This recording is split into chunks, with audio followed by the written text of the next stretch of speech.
Hello, I'm Spitty Biscuit, I'm RoyalGoof. and this is our commentated run for our AGDQ 2020 submission for Cadence of Hyrule Single Character Zelda.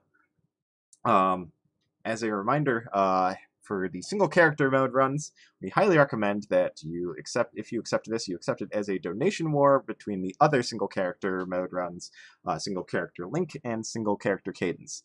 The differences between the different single character runs are fairly minor, and it seems like it would make the character choice would make a good donation war um, possibility. Another option for donation wars includes the seed. If we are doing this as a race, we will be playing in seeded mode. Um, Normally, we just use a random number for the seed, but the seed can include alphanumerics, so would be open for viewers to decide what seed we run. We would, of course, run it blind. We wouldn't look at any of the seeds before our run, because a big part of this run is on-the-fly routing and adaptation, and we wouldn't want to undercut that. Anyway, I believe we are ready to go. So, Goof, I will start in 3, 2, 1, go.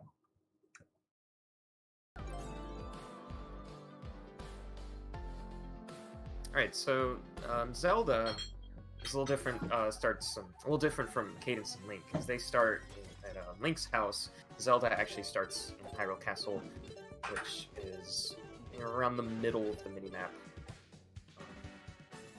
As And well as, so her overworld routing can be a little faster than Link and Cadence. She also does not have the shield, but rather has Neighbor's Love, which will protect her from enemy attacks as well as reflect them. yeah, something you'll see me doing right at the start here is just flipping the minimap on and off between the beats. You can only move during the beats in the music, so a good time to check your minimap and figure out where you want to go is between the beats while you're waiting for the next time to move. So means a lot of really short menu opens between the beats just to read the map and keep up with it. And right off the bat, we have a very quick Goron shop here. The Goron shop, only one of them spawns on the overworld, and they have the very valuable Goron Locket, which grants immunity to heat-based hazards, which means no damage from hot coals or from lava. You do need flippers to be able to swim through lava, but it's a very valuable but very expensive item that we'll be seeing picked up later. And luckily, most of the key locations, the desert, Death Mountain, and Lost Woods, are all on, as well as the Goron Locket, are all on the right side of the map. yeah, worth noting that this is an exceptionally strong seed. If you've watched the story mode run, you know that we just run as Zelda pretty much the entire time because she is the strongest character. And if you're wondering what the difference between single character Zelda run and the story mode run is, essentially single character mode locks you out of the ability to use any other characters. And that also means that you don't have to go spend time in the Kakariko Crypt to get an Hibiscus Potion to wake the other character up. In story mode, that's Link. But since there's no character switching and any dungeons that would involve swapping characters have been modified not to require so. We can skip going to Kakariko Village altogether, which makes this seed exceptionally strong because everything's on the east side of the world except for Kakariko Village, but don't even need to go there. Both did a music puzzle in Gerudo Village to get the Power Glove there, which will allow us to grab certain things like blocks, as well as getting the Titanium Dagger, which is a guaranteed +1 damage. Nice little bit of safety. So both of us, hitting the Sheikah Stone in front of the Gerudo Ruins there. Sheikah Stones again with the loot. You can warp to them, to any of the ones that you've activated up to that point. And we'll be wanting to come back later to do that dungeon. Normally, to enter the dungeon, you need to visit some of the caves surrounding the area to gather gears to raise a bridge. But if you can bypass the lava moat in some way, either with flippers and Goron Locket, or with hover boots, you can save a lot of time. Alright, so also, both of us in a pretty similar location right now, going to activate the Hyrule Castle Bridge Sheikah Stone for later, when we need to go there in the endgame.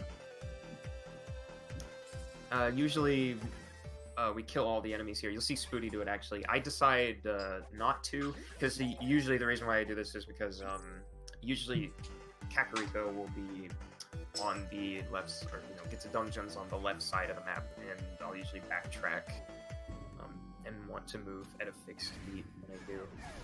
Yeah, something that's worth adding is you won't see it happen too often, but you only have to move to the beat when there are enemies on the screen. So if there's a very efficient way to kill all enemies on the screen, it can be worthwhile to full clear the screen. Or if it's a screen that you're likely to revisit later.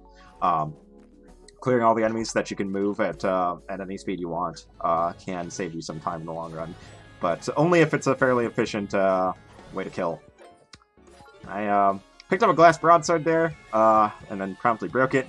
Glass weapons are the strongest weapons in the game. They deal 3 damage, but they break if you take any hits. And a nasty bounce trap set up there catching me off guard and breaking my glass broad. Both of us here are fighting the shopkeeper in the dungeon. That isn't just to get the key for free. We also get the coupon from Freddy himself, which gives us a free item in one shop. Do have to be careful about using them in shops owned by other Freddys, though, because he doesn't like it that you've killed another Freddy to get that coupon, and will attack you. But works well for buying that expensive Goron locket we talked about earlier, since that's not owned by Freddy. I encountered a little bug there with the Stalfos gel while sliding, as I reflected, where I got stuck and kept sliding and getting hit. But I reflected it again, and there's love. Got out of it. Just using a little bit of body blocking here to avoid having to run all the way around this challenge room with the boss key. Saves quite a bit of time over walking on the whole loop of it. And we're on to Wizrobo. There's a little quick kill setup here with 2 sources of explosive damage detonating on Wizrobo at the same time. One of those damage sources is doubled, and it all just one-shots Wizrobo. And since we killed the boss without taking damage or missing a beat, I get a set of random flawless items. I checked for a good weapon type, hoping for a flail or a rapier, but I got a spear, which not interested, so just gonna leave that on the floor. See both of us do this Wizrobo quick kill, where we throw the bomb chew, and then plant the bomb as we are sliding into the arena, and then picking it up with the power glove and throwing it at him. Kill him instantly. And yeah, Goof getting lucky there and getting a flail instead out of the boss chest. Flail is one of 2 weapon types that let you move and attack at the same time, which obviously makes it pretty valuable in a speedrun if you're not having to stop to kill enemies. So yeah, we're going to see Goof slide behind Hyrule Castle here into the hidden vault for a free infusion on the new flail. Normally you have to unlock a fairy fountain and spend some diamonds to infuse a weapon, but you can get a one-time free infusion in the hidden vault back there.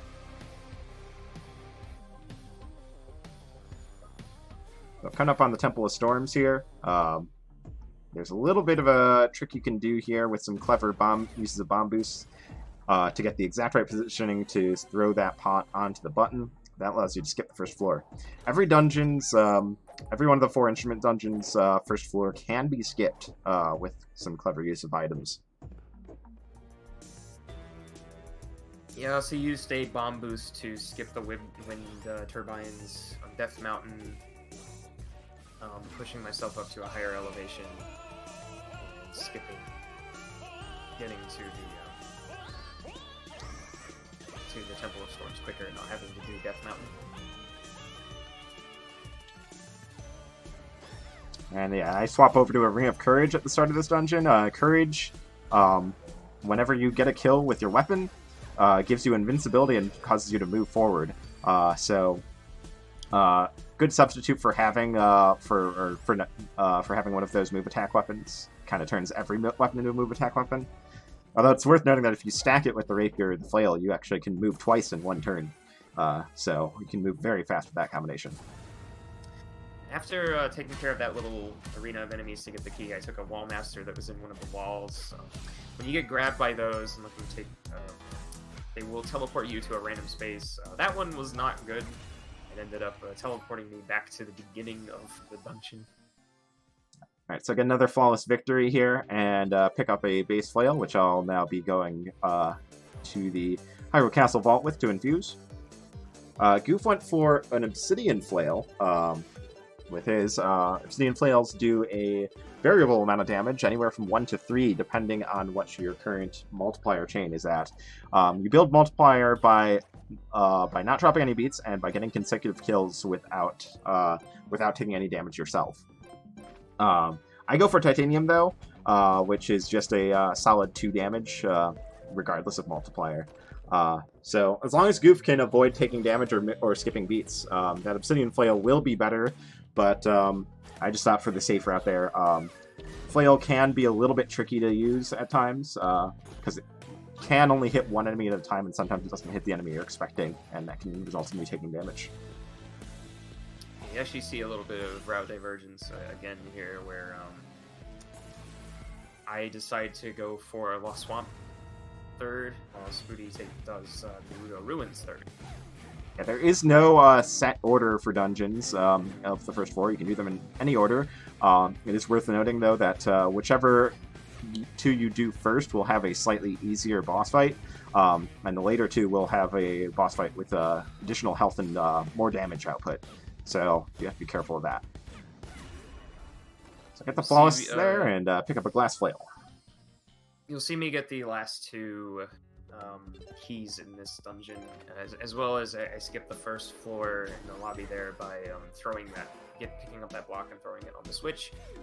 I will bomb into the shop here, get the last key I need here. I also pick up some glass slippers, which make me immune to floor hazards, as well as give me +1 damage, although I do end up breaking them pretty much immediately after picking them up. And yeah, you're seeing plenty of that double movement I was talking about with when you have the Flail and the Ring of Courage. A lot of the 2 of us both whipping around the arenas, saving a lot of time on movement. I am getting the boss key. There are 2 different rooms for this. I got the long vertical one with the 2 moblins and the Wizrobe. And I'm on to go Maracas. I throw a Bomb Chew into the arena here to get some extra damage onto him at the start of the fight. He'll pace around the arena, as well as spawn these little eggs that will later spawn little Goma larvas. I take care of them quick enough before he can really do anything. Yeah, that fight can get really out of hand if you take too long to deal hits and don't take care of the eggs, because those eggs hatch into multiple Goma larvas, and those things can move in all 8 directions and can swarm you very quickly. Had a really lucky Gerudo layout here, where the locked room was right near the entrance. And now I am on to base Guitarmos Knights. Yeah, both of us approaching the last of our main 4 bosses at about the same time. Worth noting, though, that Goof does have the key advantage here. I only have 1 key on deck, while Goof has 3, and you do need 3 keys for the Hyrule Castle dungeon at the end of the game. I do take some damage here on base Guitarmos Knights, because I thought I had stamina to reflect that little guy. Fortunately, I did not. You also get to see why Obsidian can be kind of a questionable take, because I lost my multiplier there, and that fight ended up being a little longer. Yeah, especially in boss fights where there aren't a whole lot of small fry to kill to rebuild the multiplier. Taking a hit or dropping a beat can be devastating if you're on Obsidian. Especially in base Guitarmos fights, they're the tankiest boss fight of the main 4, with, I believe, the last body having, I think, 15 HP. So if you're on 1 damage, that's really bad news. Getting into Hyrule Castle, lighting up that post with a bomb. We are both on the first floor of Hyrule Castle.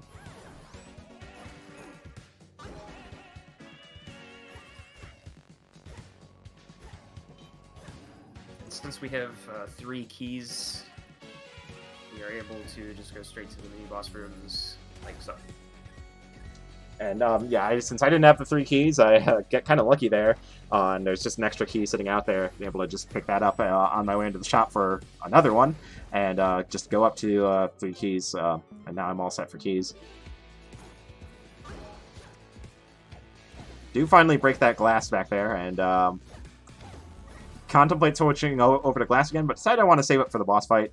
If I take another hit at this point, I just break it again. So, and with the especially with the boots of power, titanium flail is just going to work just as well here. And we're like matching right now on our movements on my end. Yeah, yeah, we were very close. Spooty ends up getting a glass rapier as well as boots of power from before the Octalo fight. I'm in a little bit of... He is able to one-shot at least the first 4 phases with a rapier lunge. I am not able to do that, as the max damage I can do is 4 damage with the obsidian flail and the enchant weapon scroll. But I do have a bow, so I am able to hit him from afar on the last hit, which will hopefully allow me to stay on him. Yeah, well, glass weapons deal 3 damage. The glass rapier deals an extra damage on a lunge, but I get tripped up by the courage movement there, and actually break the glass rapier. So just run the titanium flail now. But courage with the double movements lets me catch up to any distant Octavo teleports as long as there are small enemies to kill.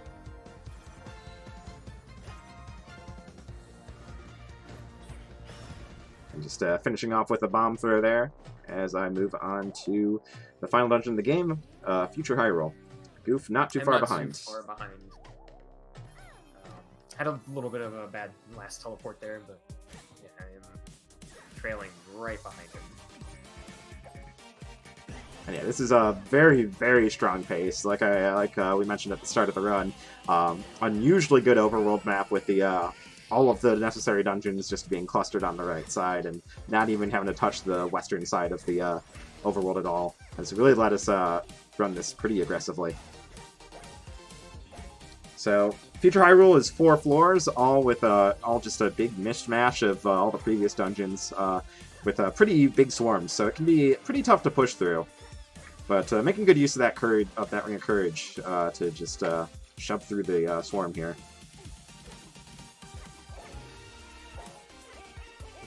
Another Ring of Protection, which was plus 5 or 0.5 defense. Pretty nice. Also getting a torch.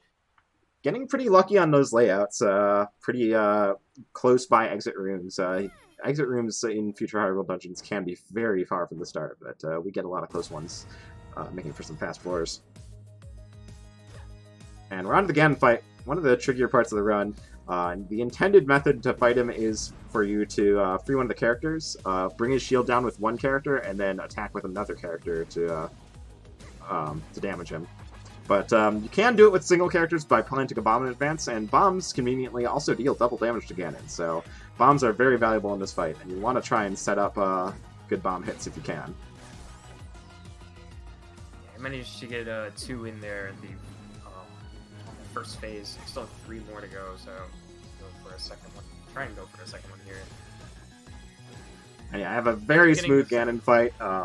Like, absolutely, like, that's a flawless Ganon fight. That's exactly what you want your Ganon to look like. And yeah, Goof, not far behind as I finish the run. Goof. I accidentally 1 HP. I ended up freeing Link, and then the Lionel ended up missing a cycle because of that Lionel. But, yeah, a little bit of bad luck, but very close behind on this race, and gonna put in a very impressive time as well. 16:24 in-game time on my end, and Goof's in-game time, as we'll see in a moment here, is gonna be a 16:56. Yeah, all just comes down to just a good Ganon fight. Like, that could have gone either way with the Ganon fights reversed. Very close race. And yeah, very, very fast times on a very, very good seed. yeah, very well done. But yeah, I believe that is it for this run. Just once again, reminder that this is intended to be part of a donation war with the other single character runs, single character Link, and single character Cadence. If you don't want to run a donation war for character selection, we would highly recommend you consider the story mode race, or just an individual story mode run, over this. as it is the most popular category to speedrun and was the subject of our big Kahoot 3 tournament. But yeah, single character offers a good potential for a pretty intense donation war, and it's a pretty fun run in itself. So yeah, definitely thank you for considering. Thanks for watching, and yeah, thanks again, Goof, for racing with me and contributing to co-commentary. You're welcome. But yeah, it's gonna be it for us. Thanks, and bye bye. Bye bye.